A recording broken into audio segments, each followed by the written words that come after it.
Douglas Goold. Dr. Goold is going to be discussing a very innovative and informative talk tonight. His research on the Canada-India economic relationship, which is not only timely, but prescient. Now, Dr. Gould's research is informative, it's going to be illuminating, as you'll find. And I say this not because I know Dr. Gould, having met him a couple of years ago in India, but I say it because Dr. Gould is researching the rise of the Canada-India economic relationship at a time when the two countries are coming together in a way that they haven't over the past 50-odd years. Indeed, it's a dynamic period right now between the two countries, and Doug is filling a notable void in a topic that's often neglected by the media and by Canadian academics. So it's with that I'd like to welcome Dr. Gould tonight. And first I'll read a little bit about his accomplished background. Dr. Gould has just been named Senior Editor of the Asia Pacific Foundation of Canada. Prior to that, he was a Senior Fellow at the CIIA. And of course, many of us will recognize Dr. Gould as being past President of the CIIA, as well as its predecessor, the Canadian Institute of International Affairs. Dr. Gould is also a well-known commentator, an author and the former editor of the Globe and Mail Report on Business magazine and the Globe and Mail Report on Business. He is also known as a longtime national columnist. Dr. Gould is also co-author of numerous books, including Peace Without Promise, a book on the peace settlement after the First World War, the Bre-X Fraud, which was a national #1 bestseller, and he has written a book on Canada's banks. He recently completed his study for the CIIA entitled Doing Business in India, Success, Failure, and the Prospects for Canada. This spring he appeared before the Standing Committee of the Senate on Foreign Affairs on the rise of Russia, India, and China to discuss his research and his findings. Doug, on a beautiful summer's evening that's not quite as warm as New Delhi, I'd like to welcome you here this evening to talk to the CIIA branch about your work, and please let us give a warm welcome to Dr. Doug Gould.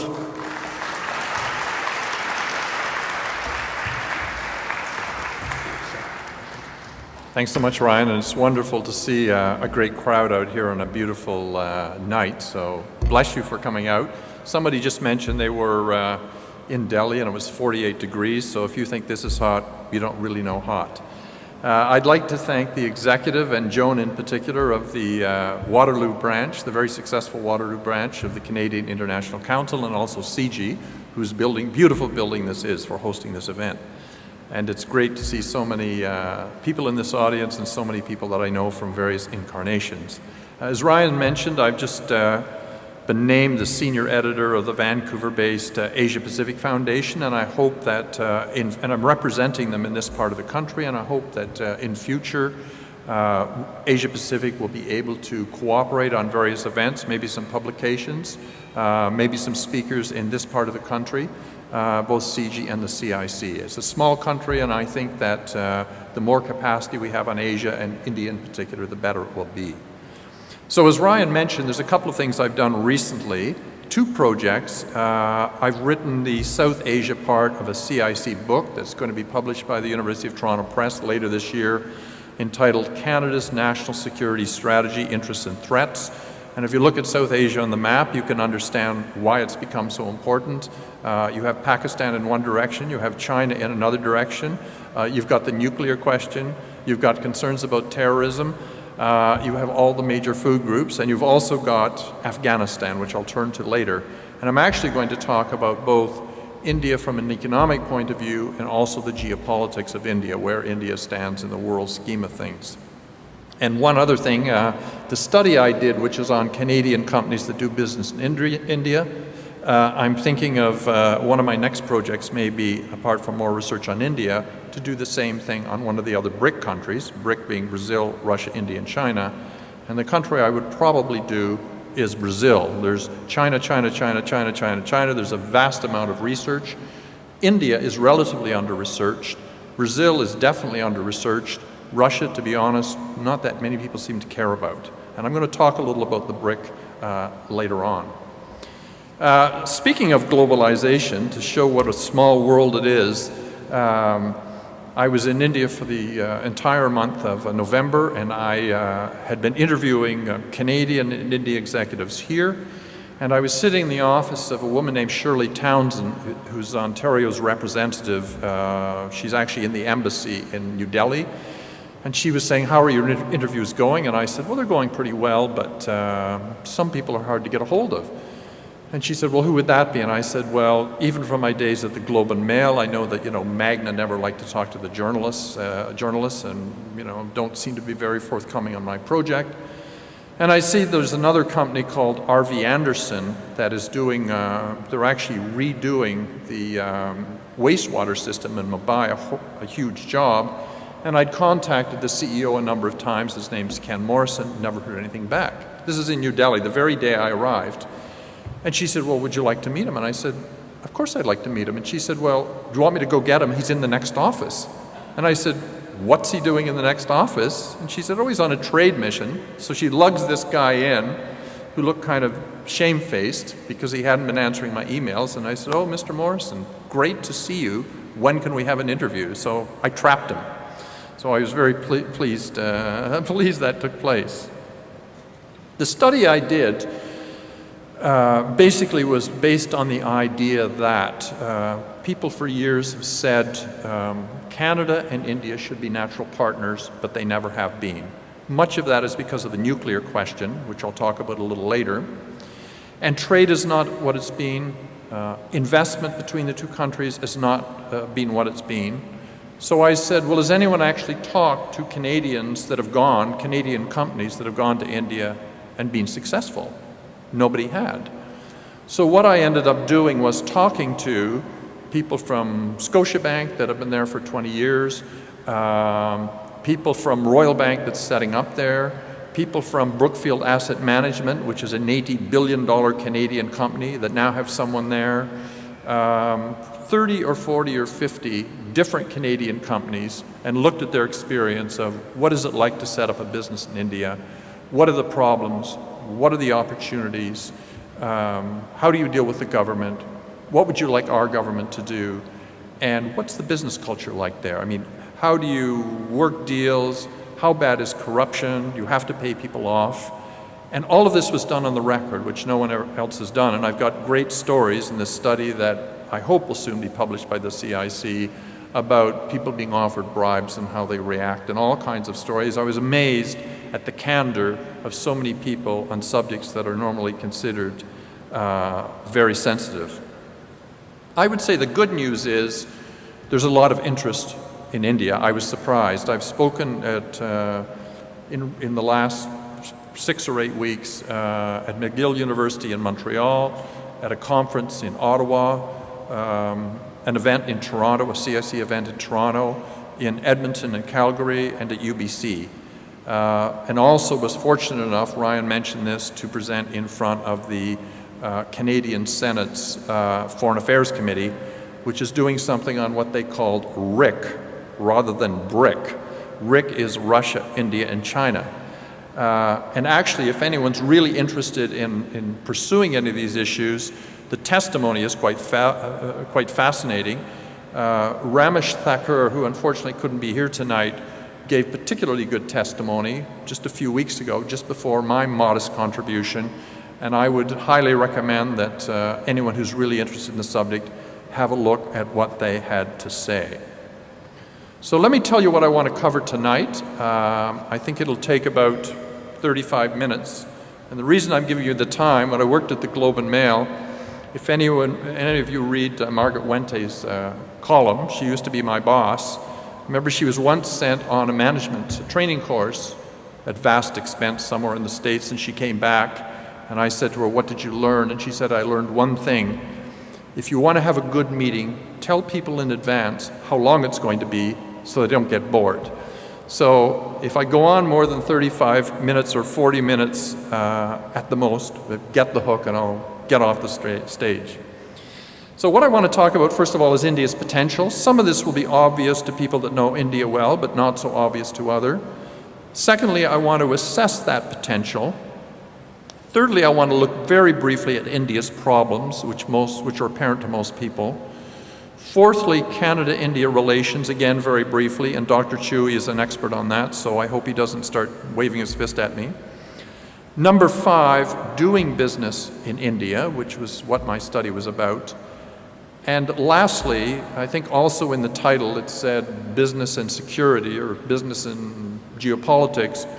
I want to look at the question of whether India is a world power. So let's begin by looking at India's potential and why India is important. So, I mean, the first thing I would say is 10 years ago, maybe even 5 years ago, you'd never get this many people to hear a speech on India, particularly on a night when the weather's so good. And in fact, I think if you look back not very many years, when people thought of India, if they thought of India at all, they thought of a hot, poverty-stricken country that got a lot of aid from countries like Canada. Well, India is still hot, 48 degrees in New Delhi. There is still 500 million people, or however many it is, that live on $1 or $2 a day, so poverty and inequality are still big issues. But it doesn't get as much aid as it used to. And in fact, it was India that cut off CIIA, the Canadian International Development Agency, a couple of years ago, and said, we don't want any more of your bilateral aid. And in fact, India, far from just being a recipient of aid in 2011, gives more than $1 billion alone to Afghanistan in aid. And the big circular road in Afghanistan going around the country is largely built and financed by India. So things have changed a lot. I would say the first reason why India is on our radar screens and why we care is that for many decades there was something called the Hindu rate of growth. It may have been the result of Nehru's socialistic view of economics and other factors, but growth for many decades was between 3 and 3.5%. Starting in the 1980s, growth picked up a lot, went from 3% to 6%, and then for many years was up around 9%. So it basically was the second fastest growing large country in the world behind China. And it also has done much better through this last recession than most other powers. One interesting observation is if you look at the emerging world, the southern hemisphere, it's done relatively better than Europe and North America through the recession of 2008-2009.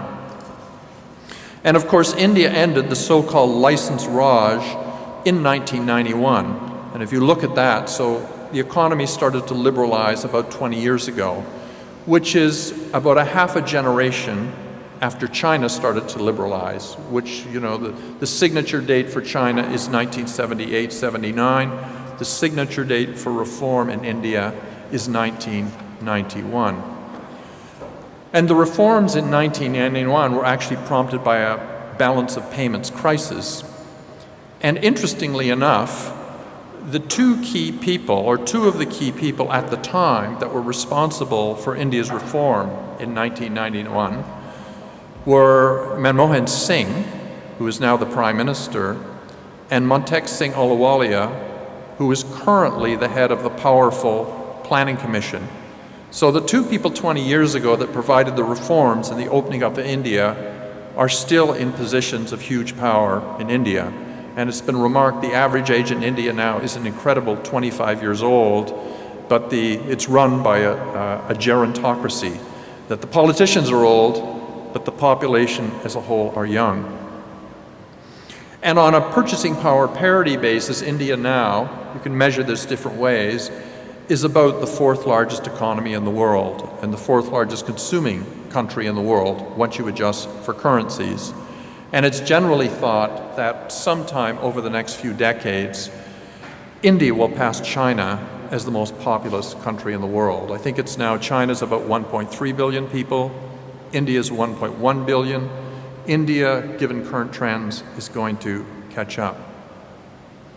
I think the second reason that India is important and on our radar screens is because of its geopolitical importance, particularly in the wake of the civilian so-called 1-2-3 agreement which was forged by President George W. Bush.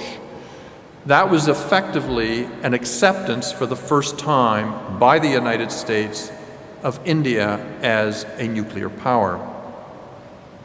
So you might want to know, why did the United States go from condemning India for its nuclear tests in 1974 and 1998 to accepting India as a nuclear power, not to mention selling it high-tech weapons and conducting joint exercises in the Indian Ocean? I think there are three reasons for this. So this is the geopolitics of it.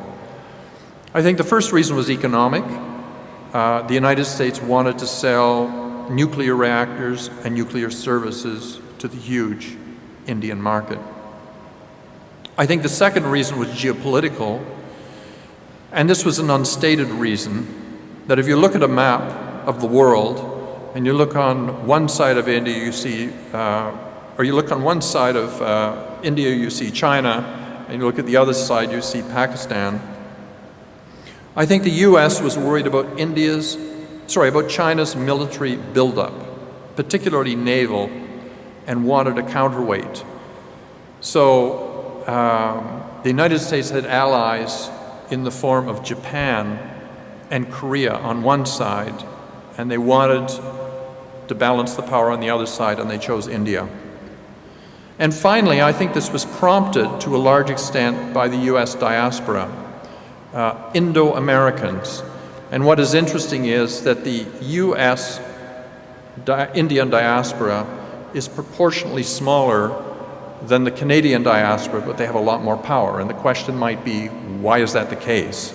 That's a whole different subject, but I would say the basic reason is the Canadian Indo-diaspora, which is 1 million people, or South Asians, 1 million people out of 33 million, they're split geographically, largely between Toronto and Vancouver, and they're split in terms of their view of the world. There's a lot of Gujaratis, there's a lot of Sikhs.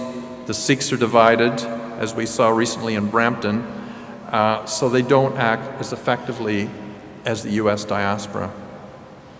Now, what about Canada on this geopolitical issue? Canada has been at was at loggerheads with India for years on the nuclear question. And without going into this long subject, an important subject, India had its first nuclear test in 1974, and they clearly benefited from Canadian technology. So Canada felt betrayed. There was another test, or tests, in 1998, and Lloyd Axworthy was the foreign minister and reacted very strongly, in a very negative way. And if you actually read the press release, if you want to see diplomacy at its most extreme, you would be hard-pressed to write a press release that was stronger than what Lloyd Axworthy issued in 1998. So from 74 to 98 and following, you had what David Malone, a former High Commissioner to India, told me was a 30-year mutual sulk between the two countries. So relations were put on ice, what might have been a natural partnership because of the past Commonwealth connection, the past British connection. We're both democracies, we both use English. You would think we'd be natural partners, but that never really happened. And I think the leading reason for that was this nuclear question. In 2008, a major reversal took place, and Canada was a key member of what's called the Nuclear Suppliers Group, which is 45 countries which have some degree of nuclear capacity that have to agree unanimously to any changes. And Canada agreed with the rest of the Nuclear Suppliers Group to give India an exemption to the group's export restrictions. So Canada basically was following what the United States had done, and to flip it around, and I know Dr. Touhey has written about this, if we hadn't done that, we would have very much upset the Indians, and we would very much have upset the United States. So, it's a tough world out there, folks. I think we did what we had to do. And I think this was one of the most important foreign policy events of the last at least 10 years, and least reported. And if you want to look at it from an inside baseball point of view, There were divisions within the Canadian government about this decision about dropping their opposition to India as a nuclear power. There was opposition from the Department of Foreign Affairs, DFATE, but the exemption, that is basically agreeing with what India wanted to do, was successfully lobbied within the Conservative government by the Prime Minister himself, Stephen Harper, by Stockwell Day, and by David Emerson. This is not public information, but that's certainly what I've heard. And then late last year, in 2009, Canada announced it had signed a nuclear cooperation agreement with India. Not surprisingly, companies such as Atomic Energy Corporation Limited and Saskatoon-based Cameco, which mines uranium, pressed for a nuclear agreement with India. And according to people that I've spoken to who are familiar with the negotiations, this is kind of, I think, interesting, a nuclear deal between Canada and India had been held up for a number of months by two key concerns. The first one, which may sound trivial, but I think is quite interesting, was the question of visas. Indian scientists wanted visas to come to Canada on the nuclear question. And Canada's concern was, are these civilian scientists or are they military scientists? Are they going to come here to learn from us so they can build bigger and better bombs? And the Indian reality basically was, you know what? They're the same people. They eat in the same cafeteria. There was no clear separation between civilian and nuclear. So India basically said, get lost. If we're going to have an agreement, you have to agree to this. And the second interesting and serious concern was simply the worry that if an agreement between Canada and India went ahead, the Indians might undertake another nuclear test. So what's the point of having nuclear weapons if you can't try them out? And maybe, just maybe, if relations were particularly bad between India and Pakistan, India might want to have a little display to flex their muscles. So that was an issue that stood in the way, but I don't, as far as I know, the terms of the nuclear cooperation agreement between the two countries have not yet been announced, but they're going to be. I think the third reason India is on our radar screen in 2011, and it wasn't 10 years ago, is because it's a so-called BRIC country. BRIC being Brazil, Russia, India, and China. The concept that was created by Goldman Sachs in the year 2000 and published in 2001. And the BRIC countries and the whole concept of BRIC as high growth emerging economies has received huge worldwide attention over the last 6 or 7 or 8 years. What is important, if you've heard this concept, what is important to recognize is that Goldman Sachs didn't evaluate emerging economies. It just chose the 4 biggest emerging economies in 2000, Brazil, Russia, India, and China. And those 4 countries, 11 years later, are still the 4 biggest economies. So it didn't say Brazil or India have better prospects than Mexico or Indonesia or South Africa. Goldman Sachs simply said the economies are bigger. And in my view, it's an odd grouping, and some people say there's 2 bricks in the wall, and the bricks are China, China, China, followed by India. The other 2 don't matter. My own view, which some people disagree with, is that the odd person out here is Russia. I mean, how many people see Russia as a country of the future? I don't. Russia is a former superpower that relies largely on commodities in a kind of thuggish way. It has a terrible demographics, a declining population, and not really a lot once you get by oil, gas, and minerals. Not that those aren't important. So here's a simple question. When's the last time you bought a good Russian product? Let me change that. When's the last time you bought a Russian product? And my own answer is, I think I bought a bottle of vodka for New Year's in 1995 and some caviar to go with it. I was at a BRIC conference, again that acronym, a year ago in Vancouver, And the person who dreamt up that concept from Goldman Sachs, Jim O'Neill, was there. So what I cruelly commented at the conference was, why should we pay any attention to what Goldman Sachs says? They didn't see the biggest, how good is their prediction ability? They didn't see the biggest recession since the 1930s coming, and they took a $10 billion loan from the US government to help bail them out. So who the hell cares what they think? Just being nasty. I've lost a page here. Be that as it may, Taran Das, who is the longtime head, he's just resigned from the powerful Confederation of Indian Industries, told me in November in New Delhi, the BRIC concept, the concept dreamt up by Goldman Sachs, has helped put India on the map for a lot of people all around the world. So that's why it's up there. Let me turn to an assessment then of that potential that I've outlined. So I'm going to give you some examples that you remember. People never remember data. You can talk about growth rates and so on. But this is the sort of thing I think people it'll stick in their mind. So the first question is, just to give you a sense of the size of the Indian market, how many cell phone subscribers do you think Indian telecom companies signed up for the single month of January 2010? So new subscribers for cell phones in India for 1 month. Does anybody have any idea? 10 million? Anybody else have an idea?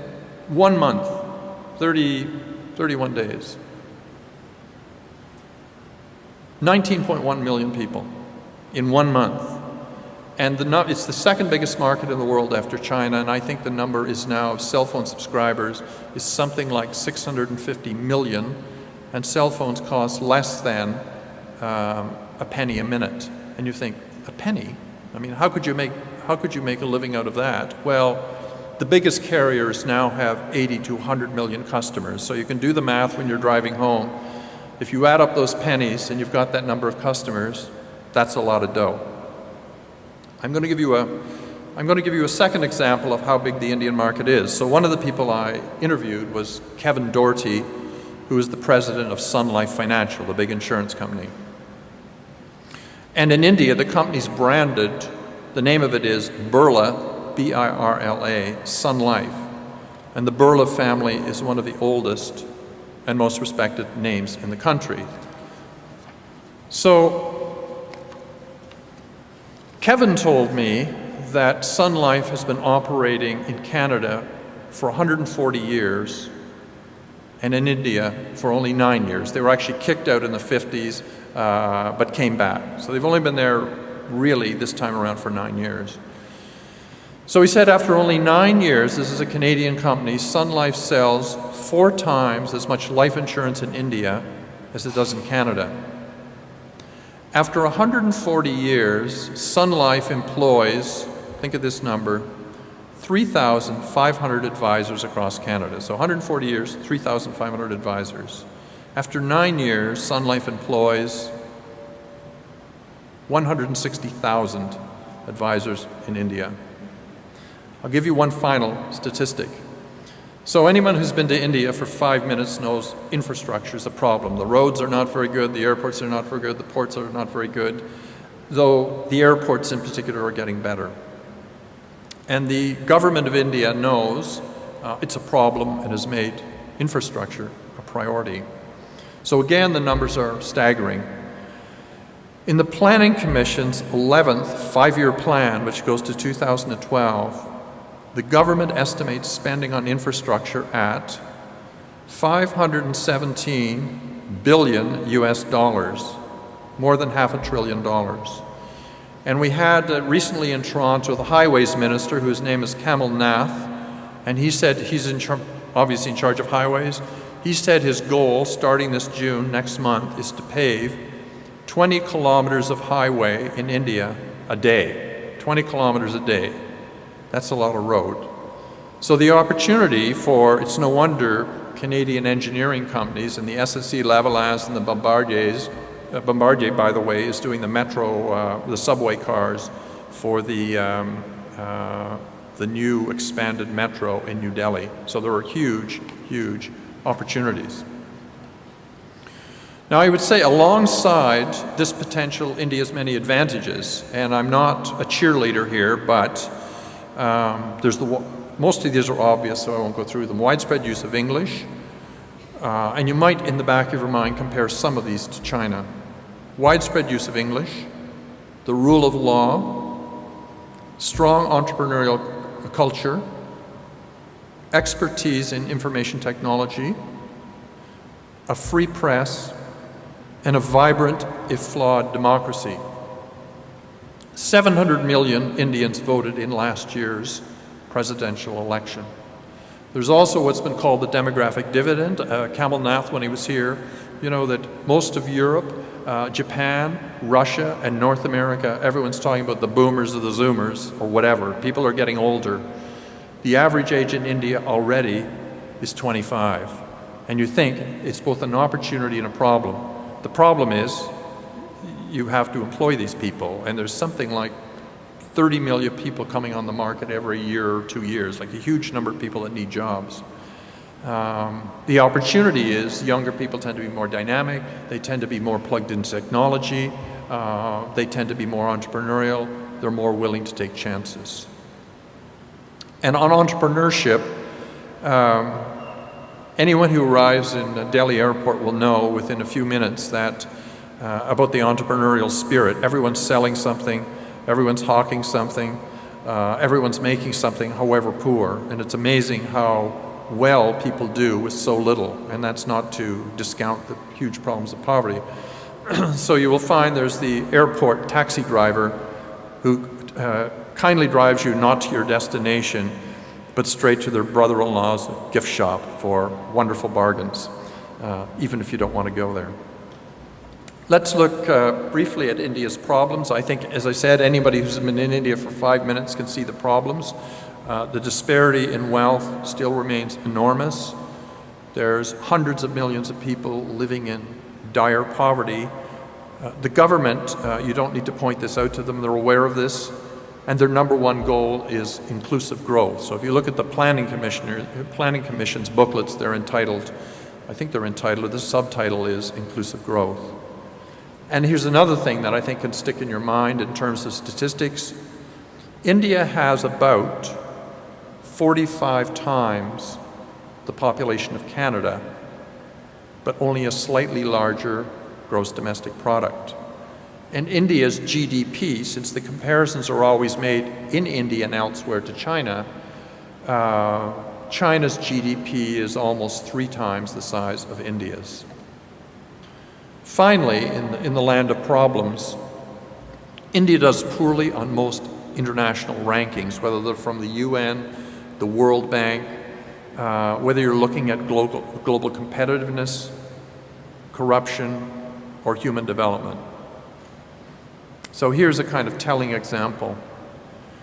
The UN Development Programme's Human Development Index, which attempts to assess a broad definition of well-being, on it, India is ranked 134th, just ahead of Congo, the so-called Democratic Republic of Congo, and Myanmar, and far behind the other BRIC countries, Brazil, Russia, and China.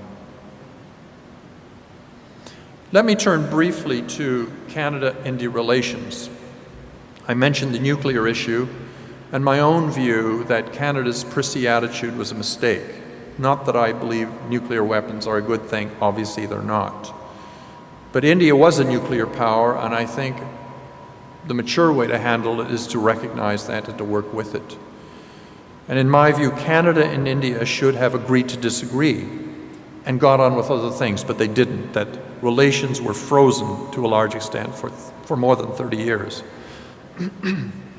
We went into a big sulk and missed partnering with an important country on many other areas, which was particularly unfortunate given the huge Indo-Canadian diaspora here and the natural partnership between the two countries.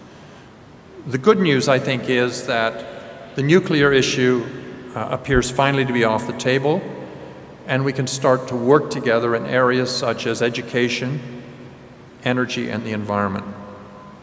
So Ryan and I, in 2008, went with a group from the Asia Pacific Foundation to India. And we were trying to look at whether there were areas in which the two countries could cooperate. So we looked at Afghanistan, education, and energy and the environment. First, on Afghanistan, you'd think we could come to some sort of cooperative agreement there. India very much supports Western and NATO efforts to bring stability to Afghanistan, which is not far from India. But cooperation, the message we got, cooperation was a non-starter.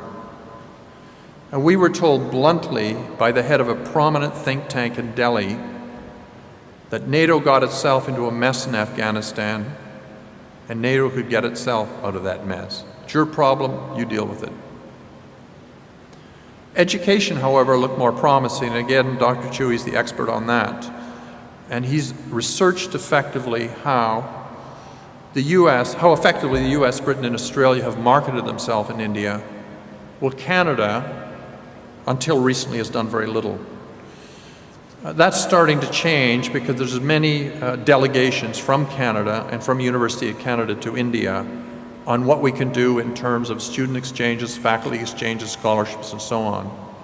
And Dr. Touhey has called for, I shouldn't be speaking for him, but a federally funded program to develop higher education linkages with India. This is a CIIA study that he did a year or so ago. Linkages with India that promote student recruitment and research partnerships and the funding of scholarships. I think lastly, there are also opportunities between the two countries in energy and environment.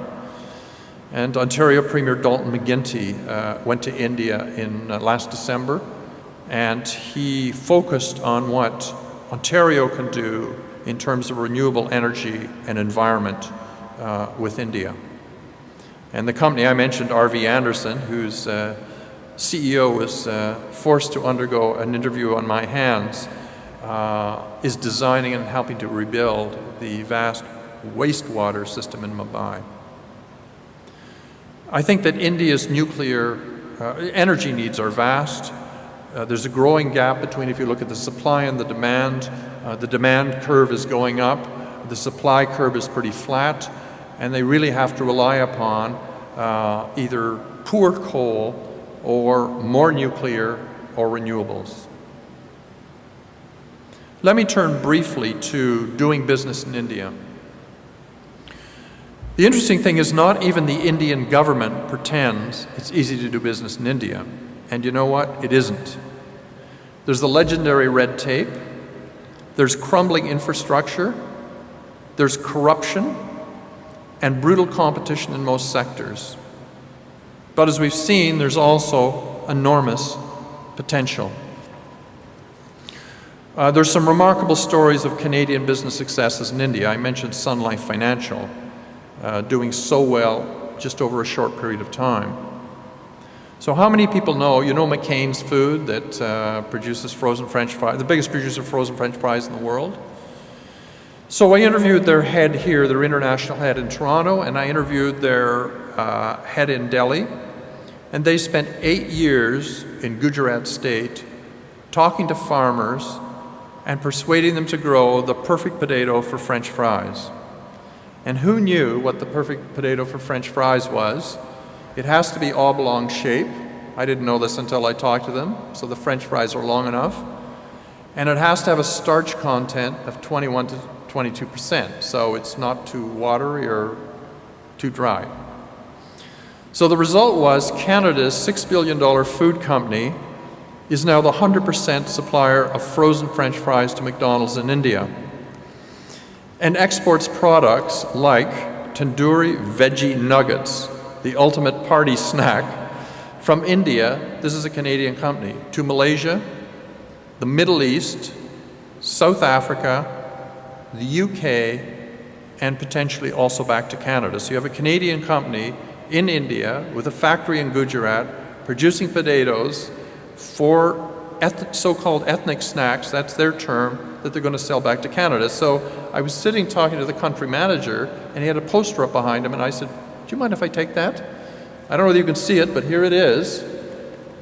Alotiki, McCain's, and here's another one, Tandoori Veggie Nuggets, a Canadian company with the McCain symbol, that are sold all over India. So my conclusion on that is that corporate Canada, which tends to be very risk-averse, as I learned at the Globe and Mail, has traditionally showing little interest in India, but that's changing. And one of the best signs is that the smart money has moved in. There's lots of dumb companies out there, but there's a few smart ones. One of them is right here, Research in Motion. So they have been in India successfully for a number of years. They had that patent issue, but that seems to have been resolved. So we now have Fairmont hotels, you know, the Fairmont Royal York and Fairmonts all across Canada. They're throughout Asia, but they're opening, I think, 4 hotels this year in India for the first time.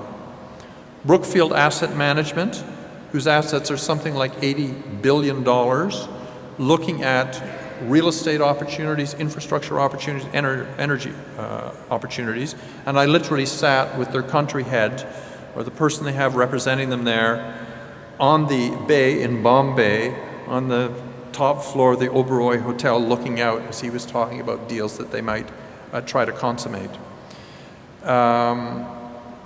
So Research in Motion, Fairmont, and apparently Power Corporation, which is also smart money, the Desmarais family out of Montreal that's been successful in China.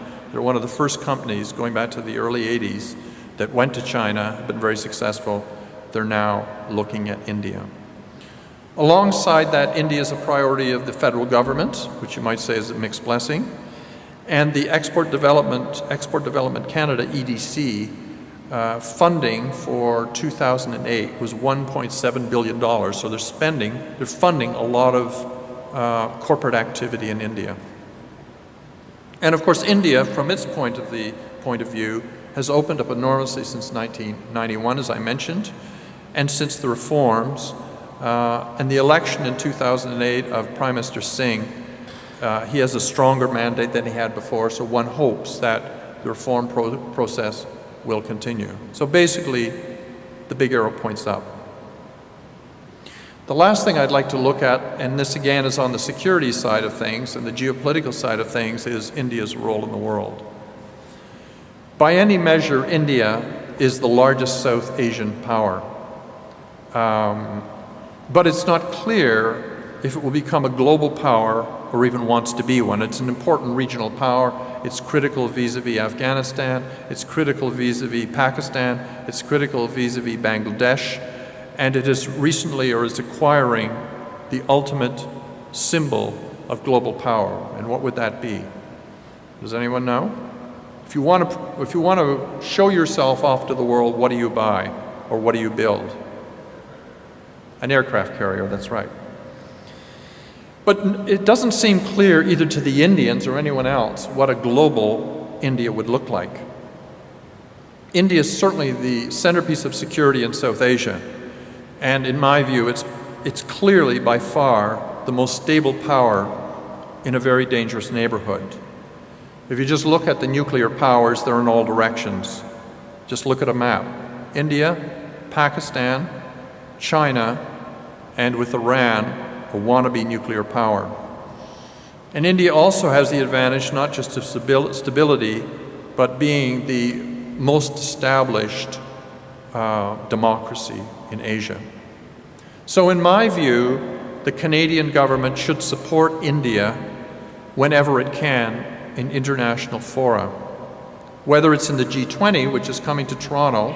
In fact, I'm getting kicked out of my building for that week in June. They told us, the University of Toronto is just shut down for the week, decided to shut down amidst much controversy. And we're basically told probably best not to show up at the office that week. Anyway, I think we should support India when we can in the G20 and other fora. And I think we should support India's long time desire to be a member of the UN Security Council. And here I will sound a bit like Machiavelli. One of the reasons I would support it, I'd support it for 2 reasons. One, I think it's right. If you had to add a 6th permanent member of the Security Council, what country would you choose? If you could only choose one, and I think most people would choose India ahead of Brazil or Japan or Germany or whatever. And the second thing is, the slightly more cynical reason is, I think the chances of the Security Council being expanded are precisely 0. So you're offering something that's never going to be realized. Let me look briefly at India and China, Pakistan, and Afghanistan. So India and China, which have become major trading partners, have a wary diplomatic relationship. They fought a war in 1962 over their northeast border and remain in disagreement over that border. Relations with traditional rival Pakistan are particularly unfortunate. And I was at a high-level private conference on Ditchley near Oxford 2 years ago, interestingly enough attended by the head of the ISI, the much-hated intelligence operation, attended by the ISI chief who overthrew Benazir Bhutto's government. And there was a real sense, this is 2 years ago, of optimism. There have been a number of what are called confidence-building measures. You may remember this, renewal of bus travel between India and Pakistan.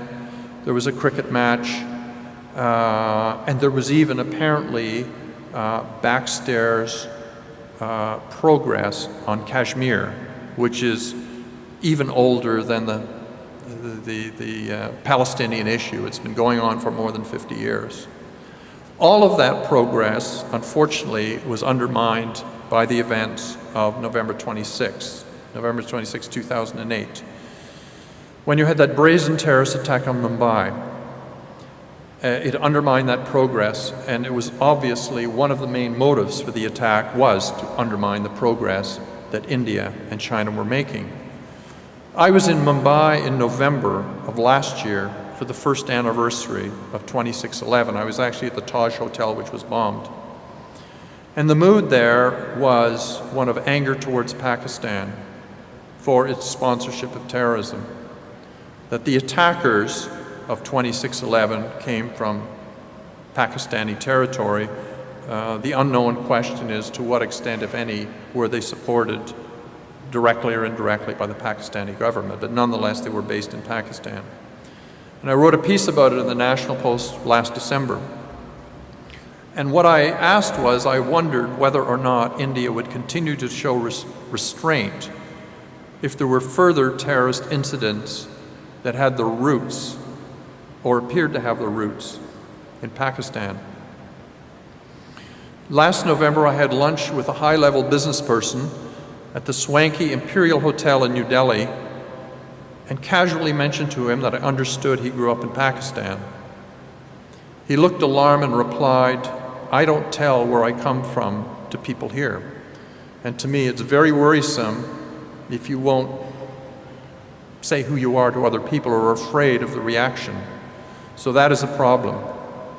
I also had an off-the-record talk with a well-known Indian with international experience who told me that if there was another incident that appeared to be motivated by Pakistan, he would support, this is a person in a position of very considerable power, he would support graduated, this is what he said, he would support graduated military action against Pakistan, beginning with bombing the ports and moving on to army headquarters. So I leave it to your imagination to decide where such action could lead. Finally, let me just turn very quickly to India and Afghanistan, and I have visited Afghanistan with the Canadian troops a couple of years ago. There's a proxy war between India and Pakistan in Afghanistan. A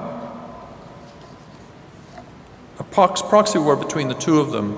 So that's one of the main reasons why we've never seen Indian troops in Afghanistan. The Indians realized the kind of reaction it would produce in Pakistan. But as I said, despite the money and the development work that India is doing in Afghanistan, they don't seem to particularly want to move forward with any cooperation with Canada.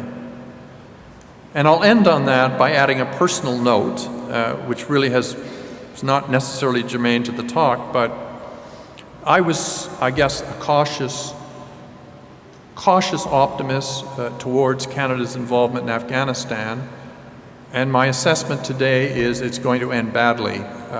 whatever anybody does.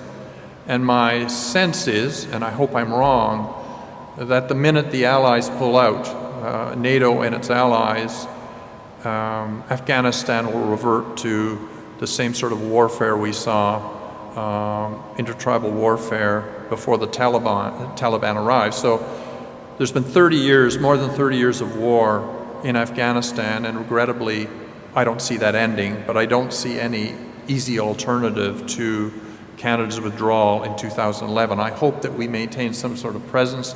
I hope we continue to do development work. I hope we continue, and we may not, to train soldiers and the police, which badly need training, but I don't think it's going to end well. So let me end by summarizing what I hope has been apparent from what I've said.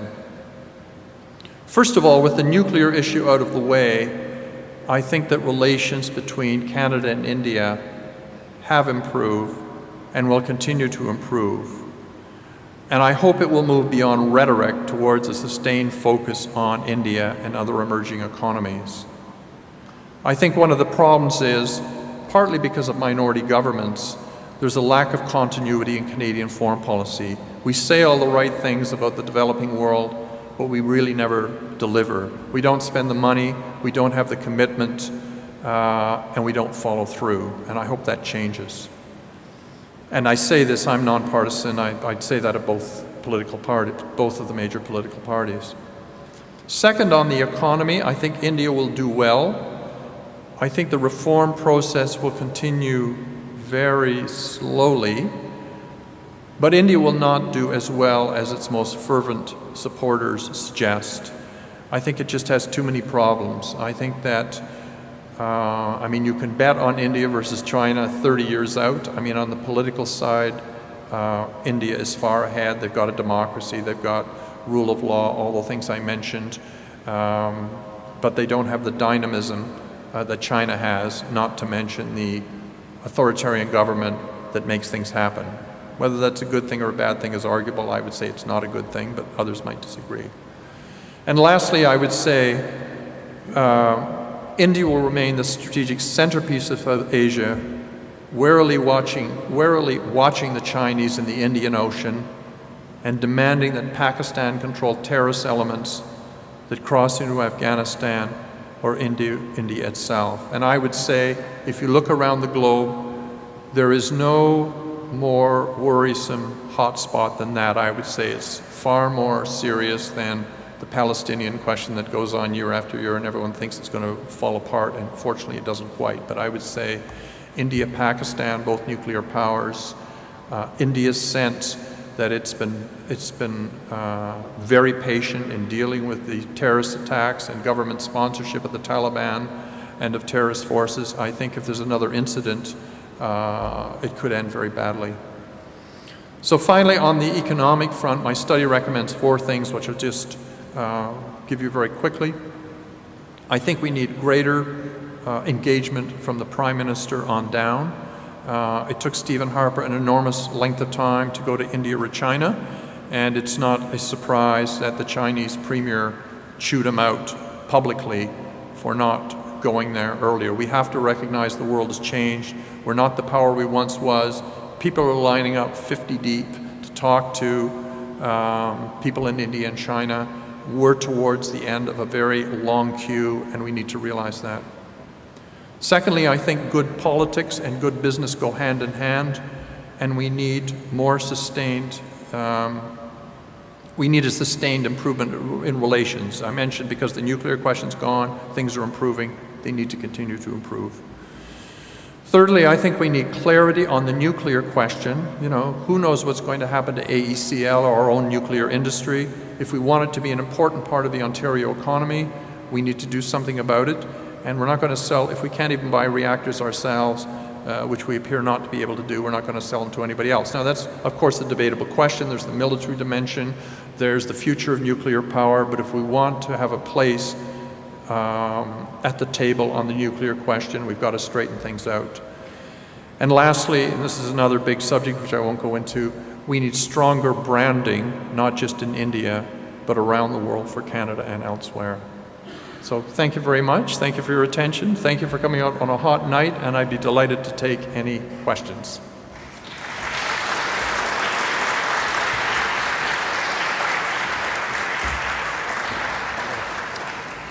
Thank you, Dr. Goold, for these thoughtful insights. And for those of you who have questions, as Doug has just indicated, he'll happily answer them. There are microphones on either side of the atrium.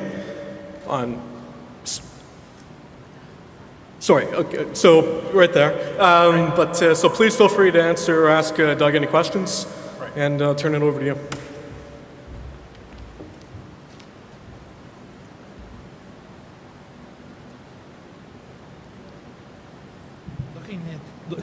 Looking at the chronological time frame of India getting started after China, Right. if you take that lag time and look at where they are now versus where China is now, where's the supply chain and materials and labor force or raw materials going to come to fuel in every sense of the way the explosion that may be coming in the next 10 years in India, for India to get to the next step on the ladder, such as China? I think that's a good question. I mean, one thing I didn't touch upon is the economies are essentially different. I mean, China has become the workshop of the world.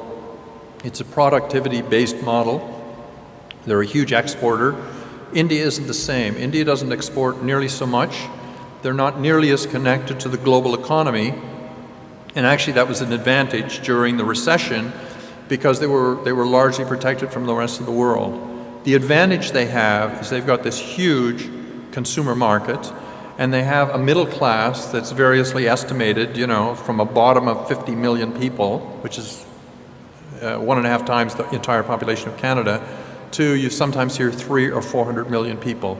So the economy is more inward-looking. They're not going to need as much help from the rest of the world as China needs. And of course, China is famous for all the commodities they consume, for their global presence. Africa is very well known, where they're doing deals with African countries, largely to get access to commodities. What is a little less known is they're doing exactly the same thing in Latin America.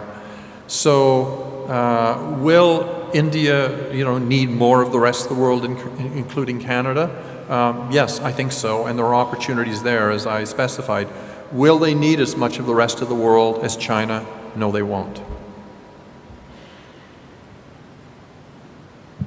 I think it was recently, like within the last few months, I read India now possesses the capability to destroy satellites from the ground, right. The anti-satellite technology. And I think those actions, for obvious reasons, might agitate Pakistan. And just going back to what you said about Canada needing to support India in international forums, I wondered what you thought Canada's response could be to that continued push towards India's declared intentions with space. I don't know. I didn't. What you say is very interesting. I wasn't really aware of it. I mean, I think, Canada can be supportive, but it doesn't have to be supportive of everything. A partnering country can be, a friend can be.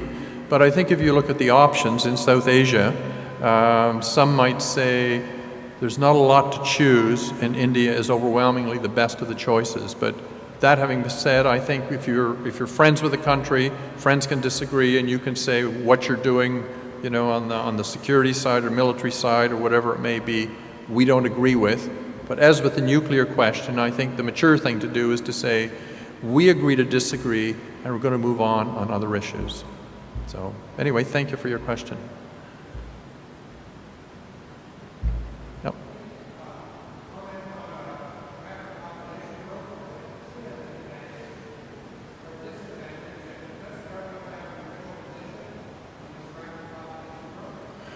The question is if I could comment on rapid population growth, and does the Indian government have a position on it?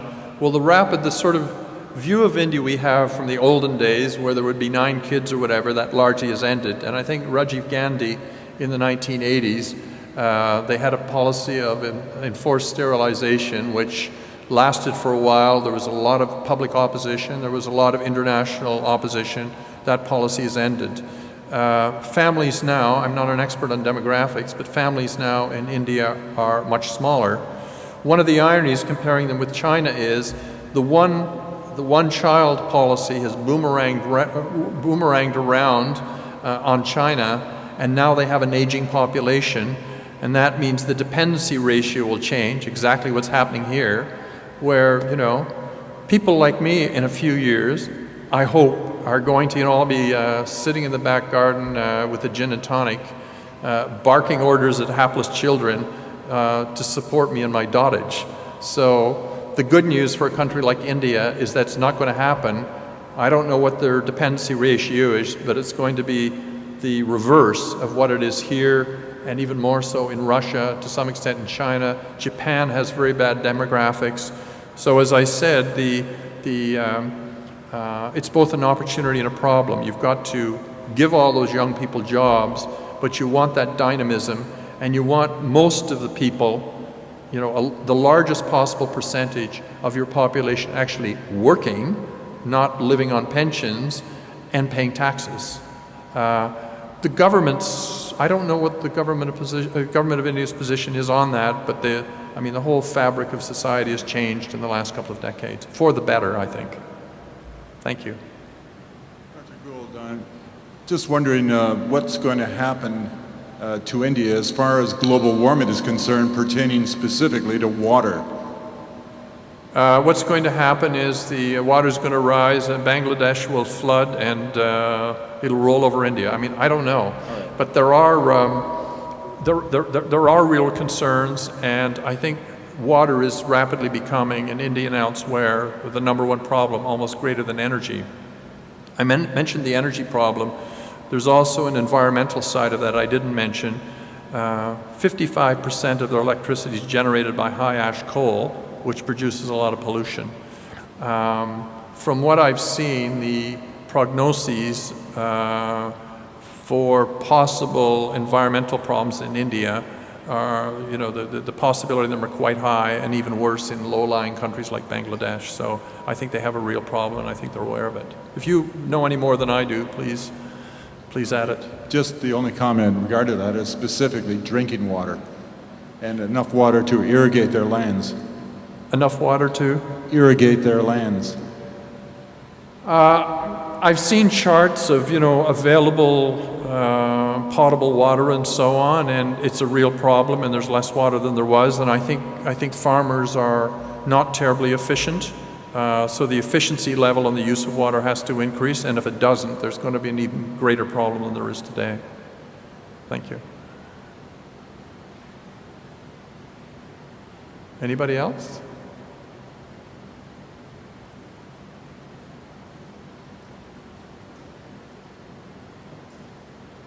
Thank you very much. Thank you.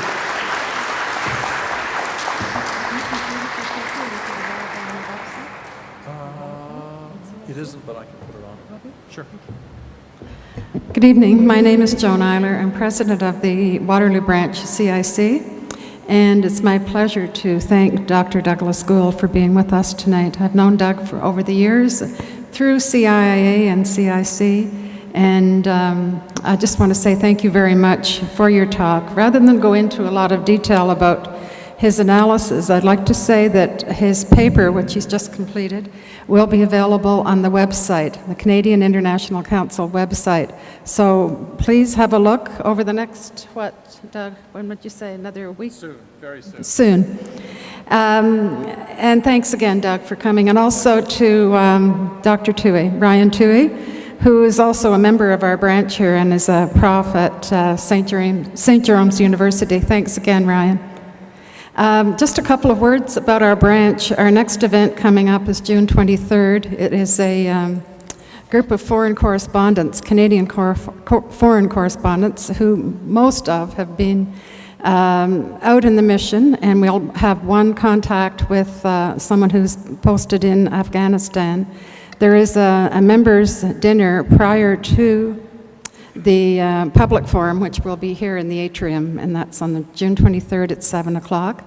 and our annual general meeting is scheduled for September.